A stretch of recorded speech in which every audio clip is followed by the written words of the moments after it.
ಅಕ್ಷರಗಳ ಮಾಂತ್ರಿಕ ಭೈರಪ್ಪನವರು ವಿಧಿವಶರಾದರು. ಅದಾದ ನಂತರ ನಿನ್ನೆ ಎಲ್ಲ ಅಂತಿಮ ದರ್ಶನ ಆಯಿತು, ಮೊನ್ನೆನೂ ಆಯಿತು.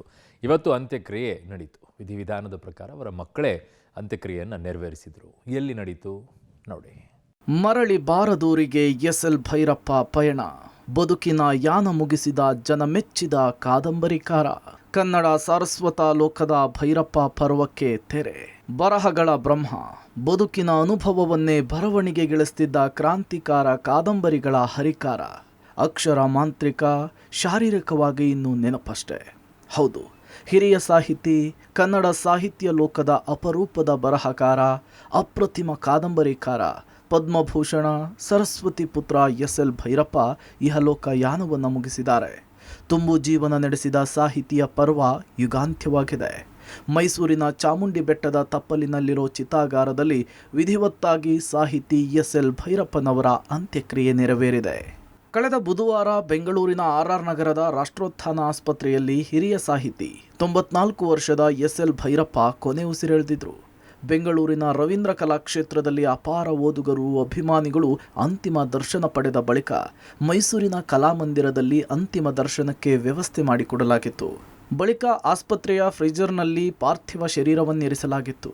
ಇವತ್ತು ಬೆಳಗ್ಗೆ ಮೈಸೂರಿನ ಕುವೆಂಪು ನಗರದಲ್ಲಿರೋ ನಿವಾಸಕ್ಕೆ ಭೈರಪ್ಪನವರ ಪಾರ್ಥಿವ ಶರೀರವನ್ನು ತರಲಾಯಿತು. ನಿವಾಸದ ಬಳಿಯೂ ಕೂಡ ಅಭಿಮಾನಿಗಳು, ಓದುಗರು, ರಾಜಕೀಯ ಗಣ್ಯರು ಅಂತಿಮ ನಮನ ಸಲ್ಲಿಸಿದರು. ಇನ್ನು ಭೈರಪ್ಪನವರ ಹುಟ್ಟೂರಾದ ಸಂತೇಶಿವರ ಗ್ರಾಮಸ್ಥರು ಕೂಡ ಅಂತಿಮ ದರ್ಶನ ಪಡೆದುಕೊಂಡರು.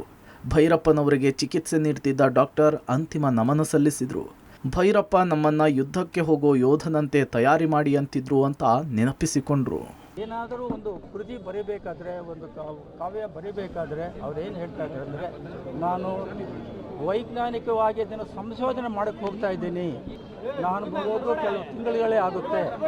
ಈ ಕಾವ್ಯ ಬರೀಬೇಕಾದ್ರೆ ಒಂದು ಸಂಶೋಧನೆ ಮಾಡಬೇಕಾಗಿದೆ. ಇಲ್ಲಂದರೆ ಅಲ್ಲಿ ನಾನು ಟೆಂಕಿ ಮಾಡಬೇಕಾಗುತ್ತೆ. ಅದರಿಂದ ನನ್ನ ಆರೋಗ್ಯ ಹೇಗೆ ಕಾಪಾಡಬೇಕು ಅಂತಂದರೆ, ನಾನು ಯುದ್ಧಕ್ಕೆ ಹೋಗ್ತಾ ಇರುವಂಥ ಒಂದು ಯೋಧನನ್ನಾಗಿ ನೀವು ತಯಾರು ಮಾಡಬೇಕು.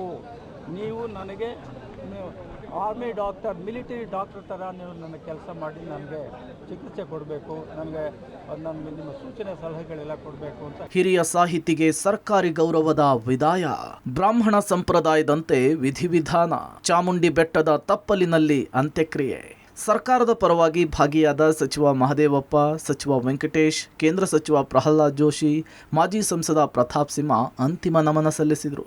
ಚಾಮುಂಡಿ ಬೆಟ್ಟದ ತಪ್ಪಲಿನಲ್ಲಿರುವ ಚಿತಾಗಾರದಲ್ಲಿ ಎಸ್.ಎಲ್. ಭೈರಪ್ಪ ಅವರಿಗೆ ಸರ್ಕಾರಿ ಗೌರವ ಸಲ್ಲಿಸಲಾಯಿತು. 3 ಸುತ್ತಿನ ಗುಂಡನ್ನು ಹಾರಿಸಿ ಪೊಲೀಸ್ ಇಲಾಖೆ ಗೌರವವನ್ನು ಸಲ್ಲಿಸಿತು.